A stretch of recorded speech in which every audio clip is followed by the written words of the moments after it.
Tujikaze, tujikaze, jikaze. Tujikaze, tujikaze, jikaze. Africa, tujikaze, tujikaze, jikaze. America, tujikaze, tujikaze, jikaze. You are listening to African Father in America podcast by Simon Javan Okelo, live from Seattle, Washington, USA. Thank you so much for joining me for the Daily African Proverbs. My name is Simon Javan Okelo, and I'm excited to be here with you all. We are, live and direct on YouTube, and we are also live and direct on Clubhouse. And today we are going all the way to Ghana. We are discussing an amazing African proverb from Ghana. So if you know somebody from Ghana who should be here with us now, this is a good time for you to ping them so that they can join us for this amazing conversation. I am going to pin the link to the Clubhouse live stream, to the YouTube live stream, in just a second here, so that you can also join me there, and you can also subscribe to my YouTube channel. I am just waking up here in Seattle. So for those who are joining me for the first time, thank you. I truly appreciate it. Without you, this daily African Proverbs is not possible, and this session is totally not possible. Lavenda, thank you for making the time. And I see we have Silky B in the house as well. Feel free to join us on stage. And Damon, feel free to join us on stage. And Trevor as well. So as you can see, our proverb today says that if you've not been on someone else's farm, you cannot say that you are the only true farmer. This is a Ghanaian proverb. If you have not been on someone else's farm, you cannot say that you are the only true farmer. And there are three things I would love for us to take away from this proverb.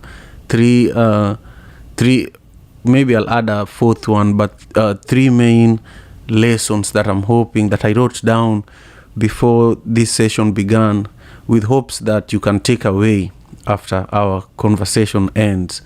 The first one is that think about things from a different perspective. Think about things from a different perspective. The second one is learn something new every day. And the third one is get out of your comfort zone and try something you've never done before. And then finally, focus on the positive aspects of life. So I just want you to note those down as we begin our session today, because when we come here for the Daily African Proverbs, we always try to learn something new. So those are the things I feel that could be our primary themes. But when you look at this proverb, if you have not been on someone else's farm, you cannot say that you are the only true farmer.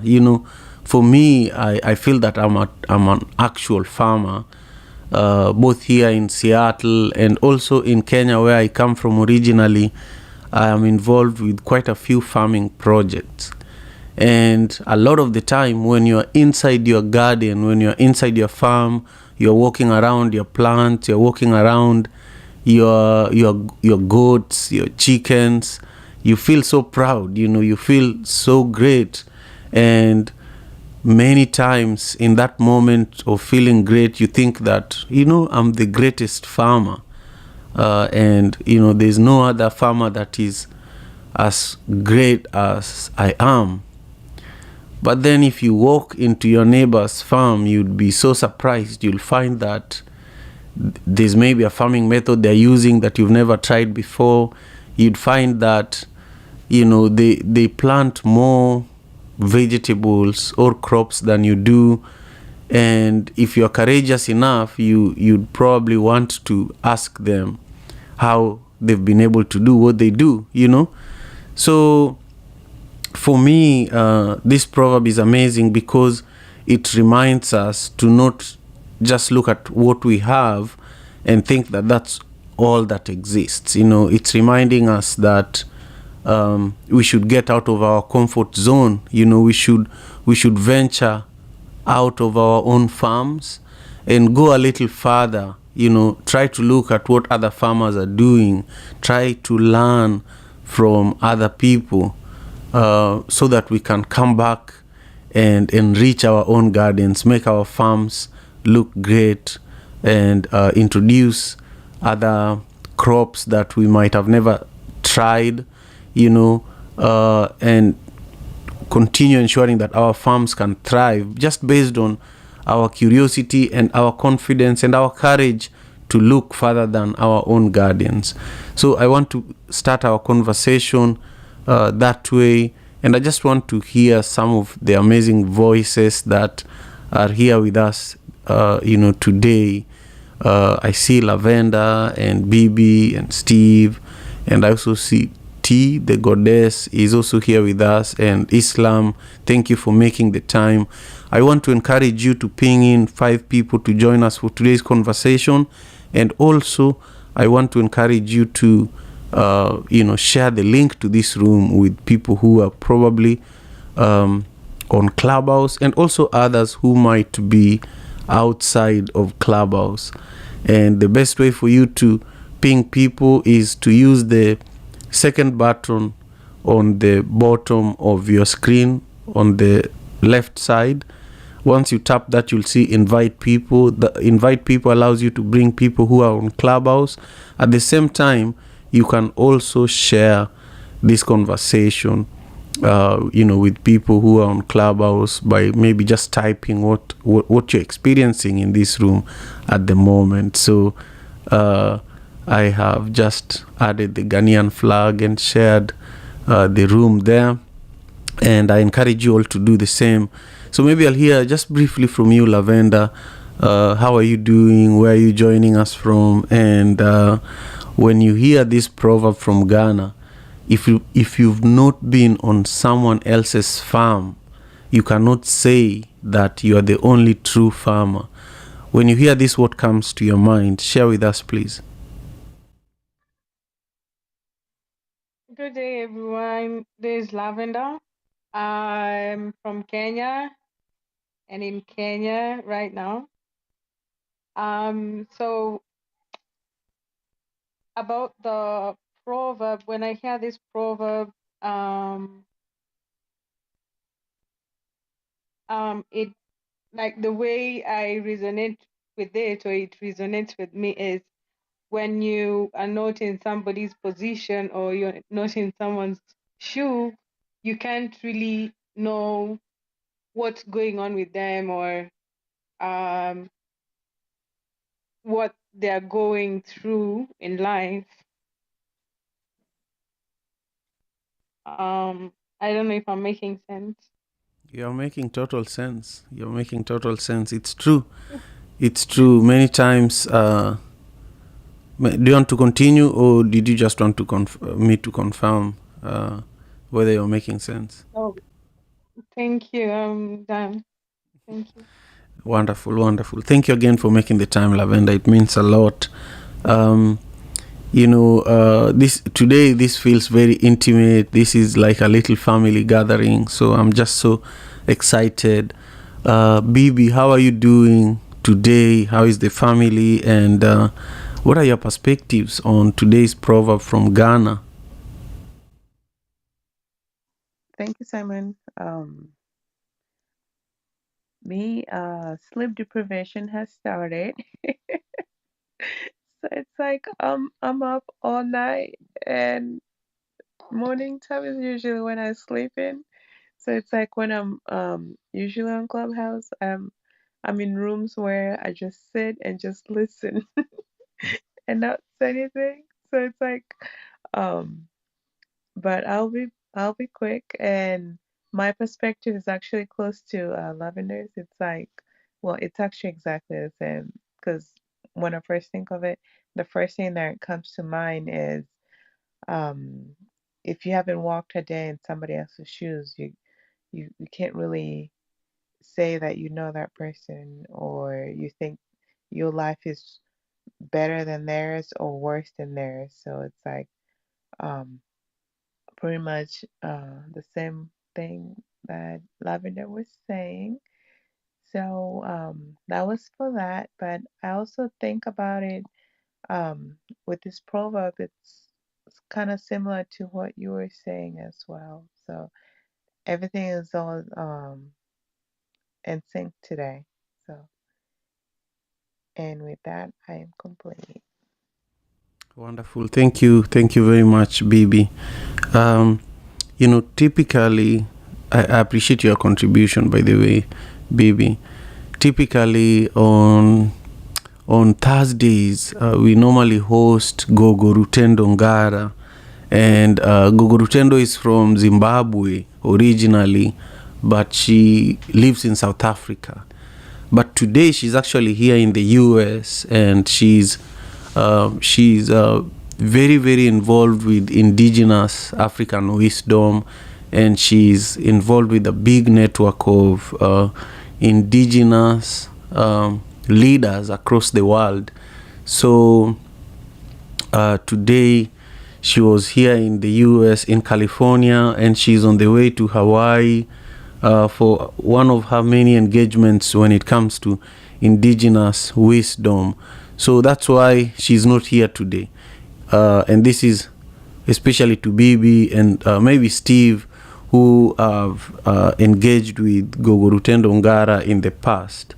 Yesterday she was at Mount Shasta. I didn't know what Mount Shasta is until she sent me this message, and I had to find out what it is. So you might see her next week in case she's not traveling. But I'm always excited for us to host Gogo Rutendo Ngara. And then tomorrow my guest is going to be Makuba, who is with us on stage. So you can't miss that one. Makuba, I'll be sending you more information about our session right after this one today. So thank you for joining us. And I see Kesiwa and Thandisizwe and Christina and Tula. Thank you all for joining us. Feel free to come on stage. In about 17 minutes, I am going to turn off hand raising. So this is a good time for you to join us on the stage and just share your perspectives. And also to everyone who is with us on YouTube, I'm just so grateful. Jewel, I didn't forget about you. I just appreciate your consistency and your support. And Jewel is saying on YouTube in the comments, we are never the only ones, while we are the only ones to do what we do our way. That's great. And then Steve, who is with us here on Clubhouse, is also commenting on YouTube and saying, he's just saying hello, good people. Anyhow, it's always amazing to be able to navigate between YouTube and Clubhouse and to bridge. Currently there's a gap where you find there's not enough African wisdom that is in the forefront of daily conversations. A lot of the time what you find is news that is fed to us by mainstream media. So my hope is that with the Daily African Proverbs and with the African Father in America podcast, we are able to get alternative news that is nourishing and uplifting, and also reminds us about conversations that our ancestors used to have before, because these proverbs are not new. We are just continuing to use them and to document them and to preserve them. So that's why we are here. I want to create space for Stella to also share her perspectives. Stella, thank you again for picking this proverb for today. I would love for you to also share with us what comes to your mind when you hear this amazing proverb from Ghana. It says, if you've never been on someone else's farm, you cannot say that you are the only true farmer. Share with us, please. Hi everyone. This is Stella from Kenya. Today's proverb, the first time I saw it, it reminded me of this saying in Luo that says, you don't know the size of someone's shoe. It doesn't really go like that because I'm not saying it in Luo, but it goes Yes, something Stella. like Say that. say it in Luo. Okay. Yeah, it says, Uon woche, emungeo kamuwoche Diego. Yeah. Yeah, I love it. I love it. I love it. Yeah, so the Yes. person, yeah, and anuoni go giki zungu cause idwa wache giki. Yes. Okay. So what Stella is saying in Luo means that the person who wears the shoes is the one who understands which part of that shoes is causing the most discomfort. Don't come on, Stella. Yes, sure. Thank you, Simon. Yes, so a lot of times in life, you might find people thinking that you're having it easy in life, but until they get to really live your life, then that's when they'll know that it's not easy. You just keeping on. So that's what it really reminded me of, and it is happening in every day. People think that the grass is greener on the other side, yet they don't know what people do so that they get to where they are. Otherwise, thank you very much, and I'm happy to be here. Oh, I'm happy. I'm happy you're here. I'm so happy you're here, and I agree. I agree with what you're saying, and it's really, really close to something else that Steve is sharing with us in the YouTube chat. By the way, if you want to join us on YouTube, the link is at the top of the Clubhouse room. And I also want to ask you, if you're on Clubhouse, ping in 5 people to join us for this conversation. Clip the conversation and share it on Twitter, and we will share it even further. We'll amplify it. But Steve is saying something really interesting here. He says, do not praise your soup before tasting another person's soup. This is a great proverb. Thank you for sharing that with us, Steve. And now we want to continue on with our conversation. For those who are joining us for the very, very first time, Tula, Christina, and I think Rosie has been here before, but, I just want to say welcome. And, here in the Daily African Proverbs, every day, Monday to Friday, we share a new proverb from a different part of Africa with the hopes that we gain some wisdom, And I also come with a couple of lessons that I'm hoping that we can take away from our conversation. For example, I picked 3 things that Stella asked me to consider today as our main themes of what we can learn from this proverb. Number 1, think about things from a different perspective. Number 2, learn something new every day. Number 3, get out of your comfort zone and try something you've never done before. So think about those while we continue with our conversation, and feel free to join us on stage. In the next 10 minutes, I will be turning off hand raising. And now I want to move on to the incredible Makuba. Makuba, how are you? Where are you joining us from? And what does this proverb mean to you? Hi, Simon. Thank you again for sharing your wisdom from the ancestors. I'm calling in from Georgia. When I look at this proverb, I think of judgment. You see, as a society, we are very, very good in being judges in other people's lives, but when it comes to our own, we become lawyers all of a sudden to justify our actions. And I think sometimes when you judge, you miss the mark of the blessing to get to know someone, to get to share time and space and share that person's talents. So when you look at someone today, instead of critiquing without knowing, Get to know that person, for that person could be your best friend and your rescuer. This is Makuba, and I'm complete. Thank you. Thank you, Makuba. I appreciate that. Seek to know first. And I love how you said many people are always judges, but when it comes to their own issues, they become lawyers. I love that. And thank you. Now, let's hear from Rosie. Rosie, how are you doing? And when you hear this proverb from Ghana, the proverb says, if you've never been on someone else's farm, you cannot say that you are the only true farmer. What comes to your mind, Rosie, and where are you joining us from?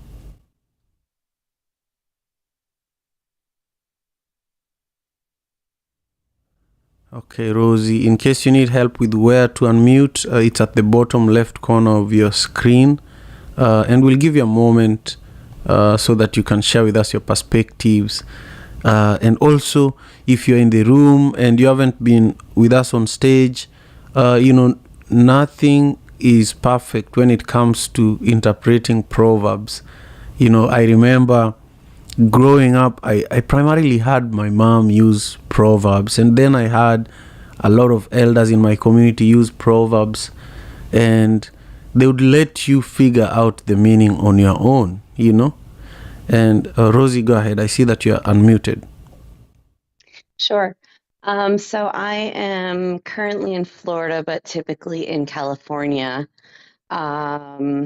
And so to me, that means, until you've taken the time to learn from somebody else, like you can't be a master, you have to be a student first. You have, there's so many other perspectives out there that we can learn from and other ways of doing things. So until you've opened up your mind to look at the ways other people do things, you can't ever really be an expert yourself. That's true. I'm complete. Thank you so much. Yeah, and also, when you look at farming, farming is a very collaborative process, and if you think about farming, especially in rural Africa or in any rural part of the world, people are always collaborating. Unless it's commercial farming, it's always someone, for example, in our case in Kenya, and Steve can probably relate to this, sometimes we have to hire somebody else's tractor, and in order for us to plow our farms. And then I had an uncle who had so many cows, and people would hire his cows because he had the big bulls, and he also had the ox plow. So people would hire, he would ensure that he has already plowed his farms way earlier than most of the other farmers. And then people would hire him and his cows so that he could go and plow other people's farms, So, in that case, farming is a very collaborative effort, And, many times there are also farmers who just walk around and, like this uncle of mine particularly, he is always looking for land that has not been farmed, and if the owner is not willing to farm it, he'll farm it and rent it, and plant things there and harvest it, and so I would say that when it comes to this proverb and also farming and also life in general, I would say that always be observant, always, if you've understood farming and you feel that there's something you can offer. It doesn't have to be farming literally. It could be something else in life. It could even be social media management. It could be podcasting. It could be hosting rooms here on Clubhouse or organizing events on Clubhouse. But as long as you feel confident that you know how to do something, look around you. There's probably someone right next to you is struggling doing the same thing, and you might be able to help them, And if you can help one person, you might be able to help two people. But in the process of helping people, you're also helping yourself, So, I feel that farmers are always aware and always looking around. And also, you as a farmer, you have to be willing to get out of your comfort zone. This was the third lesson that we wrote down here. Because when you're putting all the seeds under the soil, it's a risk you're taking. You don't know if the rains are going to come, you don't know if the seeds are going to sprout, so you just have to be faithful as well, and hope that what you're investing in is going to bear some fruit. I want to keep the floor open from this moment, and I want to first welcome Tula. Once we hear from Tula, by the way, welcome to Clubhouse. I see that you have a party hat, and that means you haven't been on Clubhouse for more than 1 week. So if you need any kind of tips, let me know. But let me know, if you're on stage, what your thoughts are in regards to everything I just said, when it comes to taking advantage of what you already know to help other people who might need the help, and in the process helping yourself. Tula, what are your thoughts? Oh, and Tula, the best way to there you go. Thank you.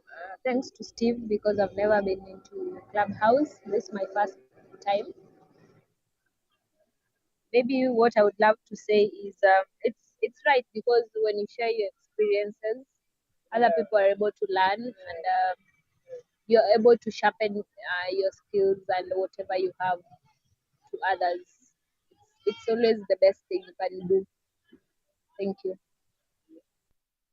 Yeah, that's nice. Was it yesterday or maybe the day before yesterday? I had asked Steve and a number of people in this room that, hey, tomorrow let's bring one person each. So Steve, you did so great. Thank you. I need to come with a few people tomorrow myself.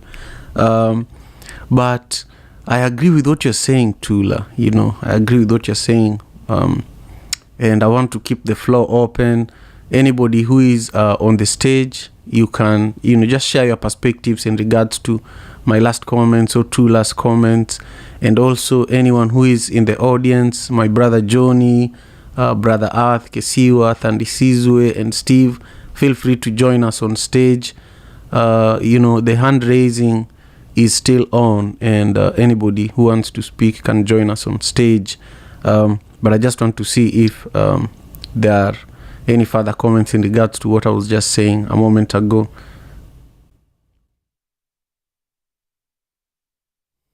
Okay, if there are no perspectives, then Thandi Sizwe, I invite you to share with us where you're joining us from, and also your perspectives on this amazing Ghanaian proverb. It says, if you've not been on someone else's farm, you cannot say that you're the only true farmer. Grand Rising. I just had a crazy dream. It was it was so crazy. I'm Thandi Sizwe, and I am joining the room from Minneapolis, Minnesota. I'm back in town now.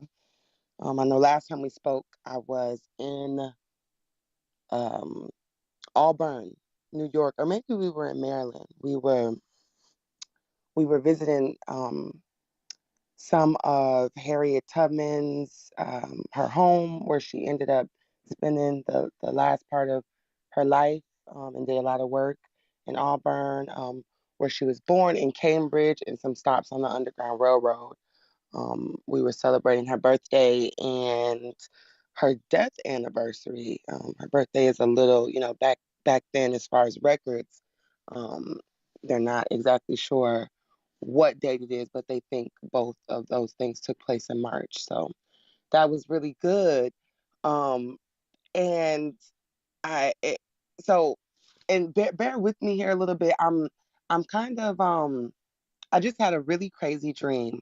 I spent the night at my parents' house, and I don't remember falling asleep. I don't think that I woke up ever, like to use the bathroom or anything. And I just woke up recently, and now I'm on the call with you all. I had a dream that me, my family, and a lot of people that I love were in Russia, not Ukraine, but Russia.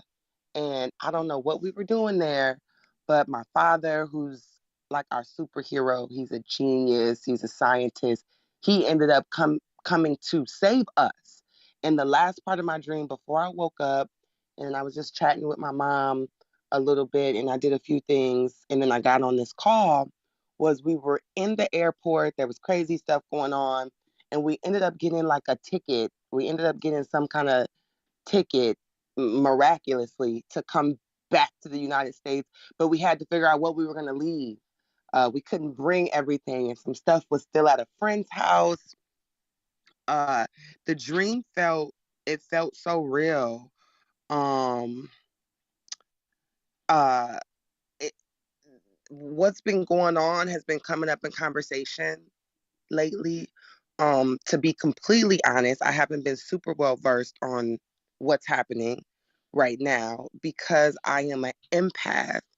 And I just recently lost someone that was very, very close to me. There's been some crazy things happening in Minneapolis. My story is a very interesting one, and I have to be very careful with what I take in. I have to be very careful because I just kind of got out of a rough place, and um, I definitely don't want to go back there. And today kind of makes me this proverb in an interesting way. I'm going to kind of take it to another place. It makes me think about the oppression Olympics a little bit, and I go back and forth on that because I think with the oppression Olympics, everybody wants to be the most oppressed, depressed, stressed, etc. Right? But African people, we take this on because people downplay our pain and our struggle, right?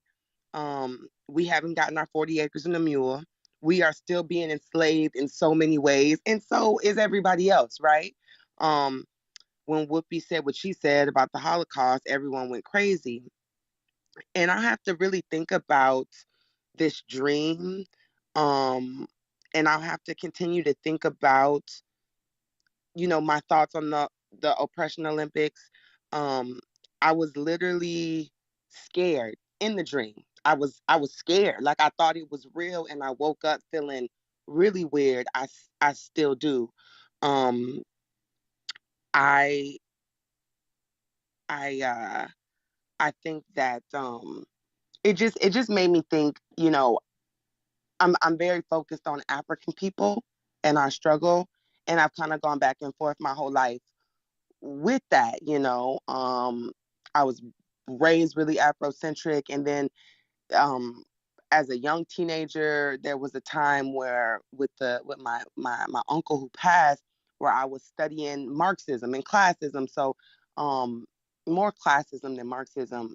My dad was studying Marxism. He was, more Rainbow Coalition. He was as far as us winning, we all have to win. And my mom is very Afrocentric. She's like, if black people, if we don't get what we need first, then uh, you know, it's not gonna be. She's not gonna focus on anyone else except for African people, right? So, and I know I'm kind of all over the place. I just think that what happened, the dream that I just had was so intense and so surreal. But um, to conclude, the prophet, the see, look at me, the prophet, the proverb, um, it and I just want to read it again. If you haven't been on someone else's farm, you cannot say that you are the only true farmer. I wasn't really thinking too much about what was going on in Europe. It's sad, I see it on the TV. I hope it's over soon. uh I wouldn't sign up and fight. I haven't sent any money. I probably won't, right? I feel like we have these struggles right here in Minneapolis where I'm from. Black people are struggling right here. And me having that dream with me being there, which is like, why would I be in Russia? Um, it makes me think about how Black people are not the only ones struggling. And I really struggle with that because, as Malcolm said, we're at the bottom. Unfortunately, we're at the top, Black excellence, but we are at the bottom. Black women specifically are at the bottom of everything. But then, you know, I have this dream, and I don't know, it's just reminds me that, you know, people struggle all over the world, and that's something that I struggle with. So yeah, I hope that makes sense for y'all, and thank you for letting me share. Thank you, Thandisizwe. You know, dreams are valued, and dreams, especially, you know, the kind of dream you have is also so fascinating because it's about something that is happening now. I have a friend of mine. His name is Mose. He's a drummer. He plays percussion. And before this war in Ukraine started, he told me in a conversation that I had a dream that there's going to be a big war. And then the day after he told me about this, the invasion happened, and he messaged me and he said, I told you that there was a war coming. And then, you know, now I'm hearing you talking about it, and I just feel that this is also evidence to how the media particularly can actually mess up with our with even our thinking and our livelihoods, how we are. Because if the war was going on and there was no media telling us about it, we would not know about it at all, you know. And it's true that there are majority of people, especially for example African students and African people who are in Ukraine particularly, or even in Russia, have been very much impacted by this, because I was watching a news video.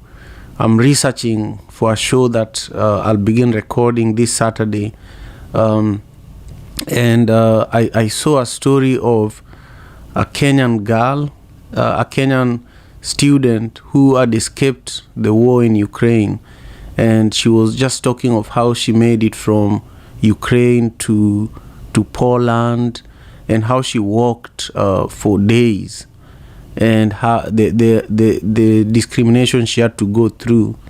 And then in the course of doing the same research, I saw the story of a Congolese guy that was actually being forced to take up arms and fight for Ukraine, even though he was Congolese, you know.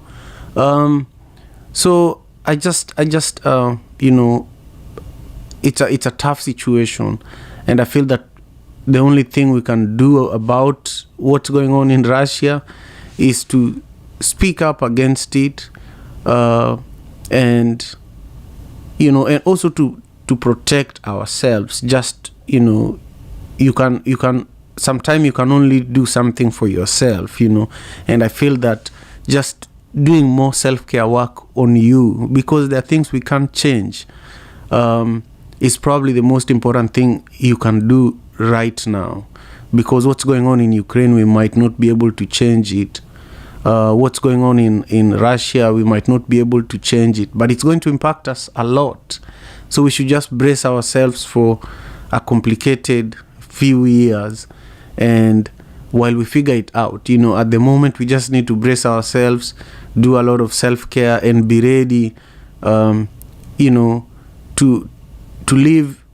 The next decade is just going to be complicated, where we are just going to have to learn, really, the way this proverb says, you know, to visit other people's farms, so that we don't think that our country is the best country, or our hometown is the best hometown, or our problems are the biggest problems compared to other people.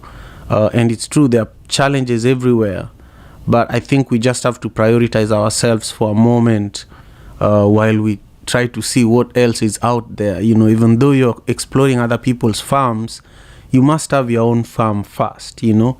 And even if you're not a great farmer, you must first have that farm and be confident about it, and then look at other people's farms. So I just wanted to add that in commenting on what you shared with us, and to welcome everybody else who just joined us for the Daily African Proverbs.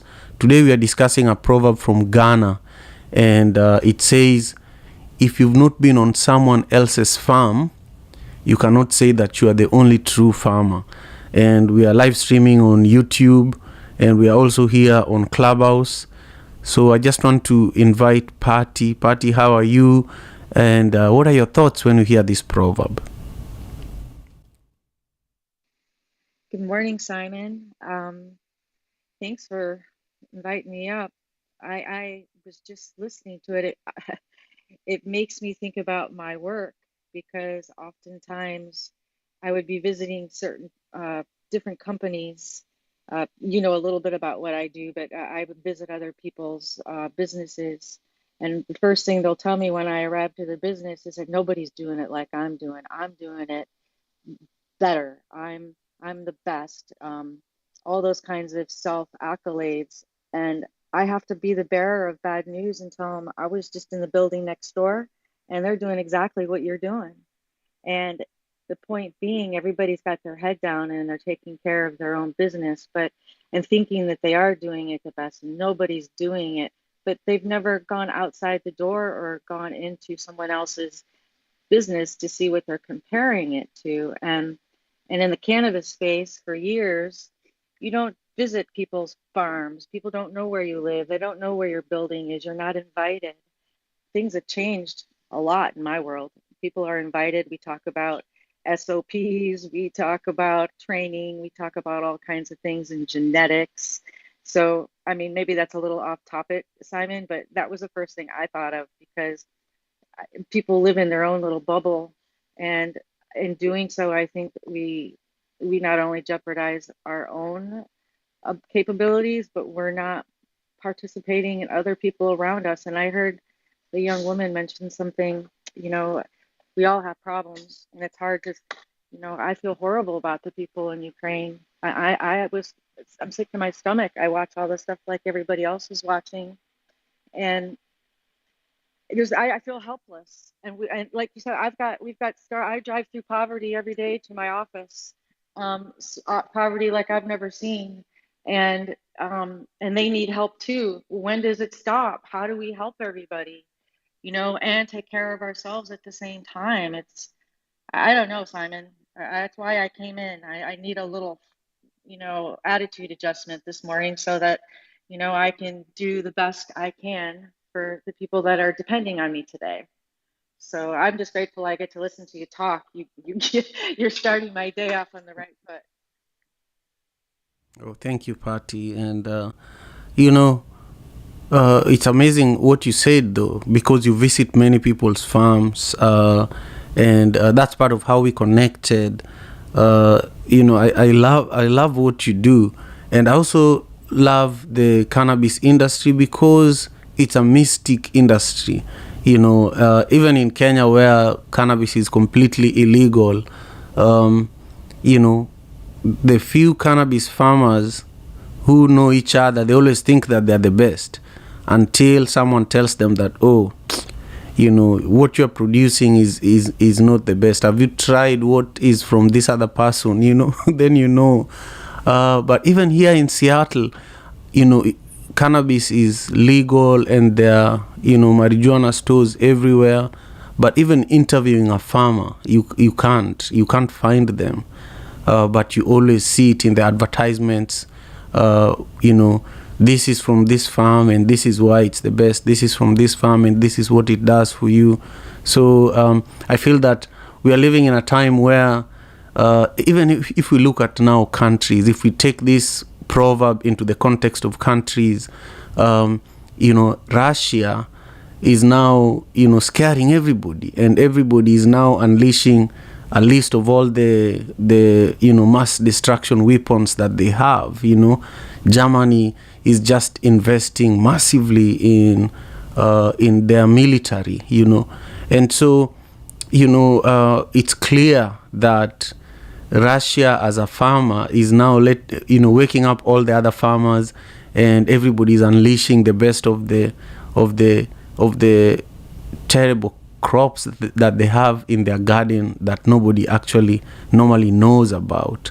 So this proverb can be taken into very many different ways, but I want to bring us back to some of the lessons that Stella suggested that we consider today.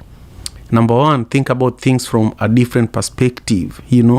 Number two, learn something new every day. Number 3, get out of your comfort zone and try something you've never done before. And number 4, focus on the positive aspects in life. Those are some of the things that I was hoping we would take away from our conversation today. I already turned off hand raising. I do that at 6:30 a.m. PST. And we are coming towards the end of our time together today, and I just want to check in with everyone on stage. Lavender, Bibi, Stella, Rosie, Tula, Thandisizwe, and Patty. Does any one of you have any closing remarks that you want to share with us before we begin wrapping up our conversation today?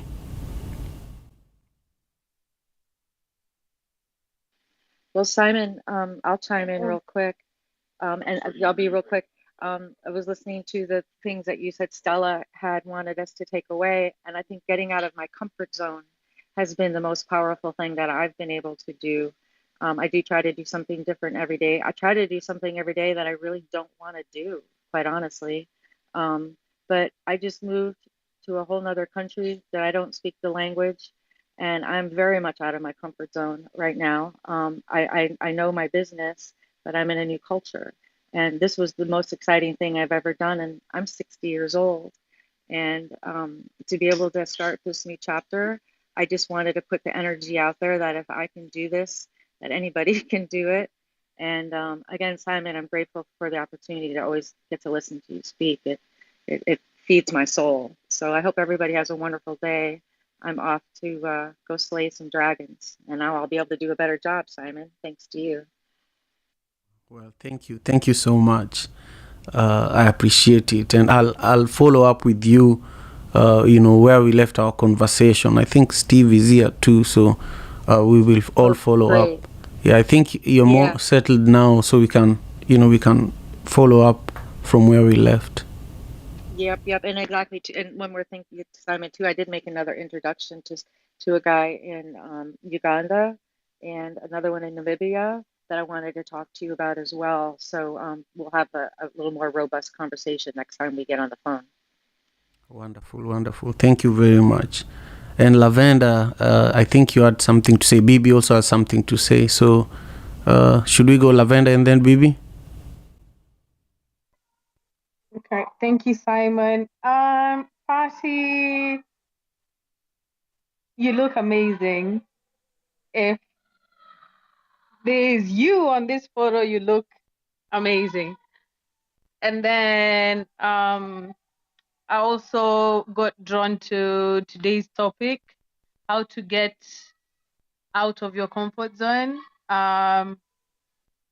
Lately, I've been trying a lot to get out of my comfort zone, to do things I've not done before. However hard it is, I'm usually happy after it. I give myself a pat on the back and I applaud myself for it. So I hope I get to do more and more of getting out of my comfort zone. Thank you again. Yeah, thank you, Lavender. Yeah, it's no joke. It's no joke to break your regular routine. So I am proud of you for doing that. Hey, Bibi, what are your perspectives? I know you are one of the people who love breaking barriers. So I can't wait to hear what you have to say in closing. Thanks, Simon. And mine is on the line of our getting out of your comfort zone as well. And as you can see, the picture I have on my profile right now, that is of me 10 days postpartum. And I've lost all the baby weight. And I would say this was like the fastest baby weight that's been like that just melted away. And I think I know why that happened. It's because I remember I went vegan over the summer. So throughout my entire pregnancy, I was vegan and I'm still vegan. So I think because I changed my diet completely, the results that I got was totally befitting. So just wanted to share that sometimes when you go out of your comfort zone, you don't know what the outcomes will be because it'll always be greater than what you're used to. So just trust the process and go along with it. So that's my share. Wonderful. Tula, go ahead. I think I would say getting out of my comfort zone has been the best thing I've done ever. I was at work, but all of a sudden I decided in February I no longer want to work and want to focus on my organization.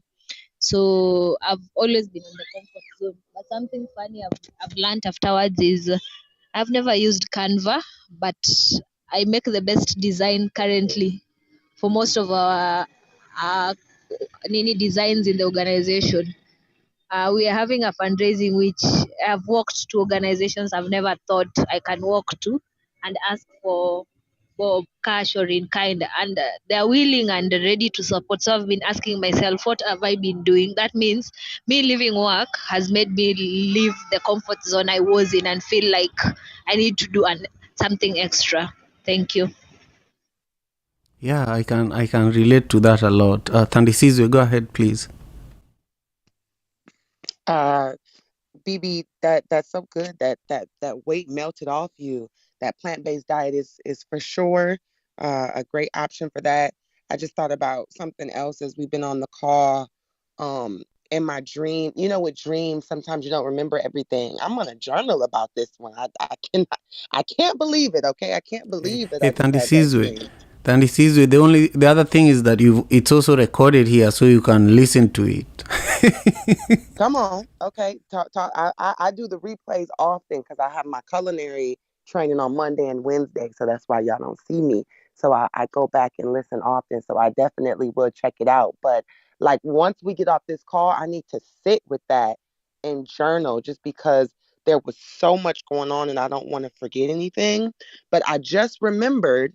Like it'll be hours later, you can say, oh, that happened in the dream, right?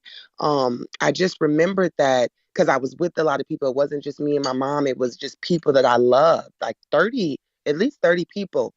Everybody in the dream, everybody wasn't ready for war, right? Everybody wasn't ready for what was going on. Bombs were blowing up, to the side of us, in front of us, and everybody wasn't ready. And it reminds me of when the revolution comes, some of y'all will catch it with chicken hanging from your mouths. It'll be revolution because there will be no commercials, right? So again, going back to the proverb, if you haven't been on someone else's farm, you cannot say that you are the only true farmer. But you can make sure that your farm is ready for the bad weather. And I just wanted to leave that with you all. Sometimes we got to make sure our mask is on first, even if someone else's mask isn't on, so that if and when things come our way or we get included in the mess, we can be ready as well. Thank you. Yeah, for sure. Is there anyone else on the stage who has some closing remarks to share with us before we begin wrapping up? Okay.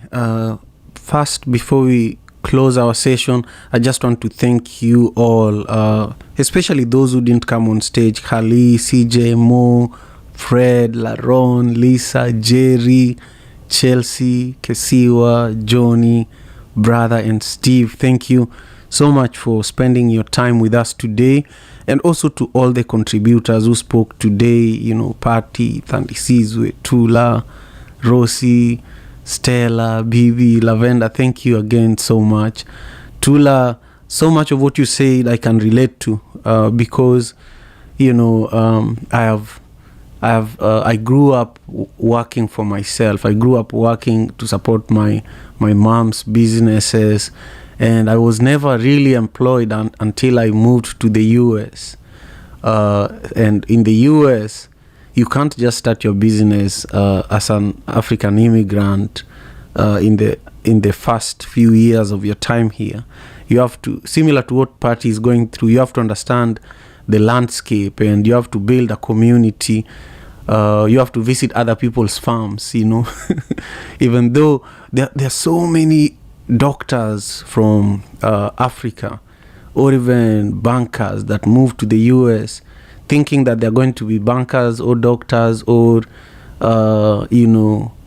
whatever they were in the continent. But here you have to start from scratch, and it's always one of the things that impact people mentally the most, especially African immigrants that move to the US.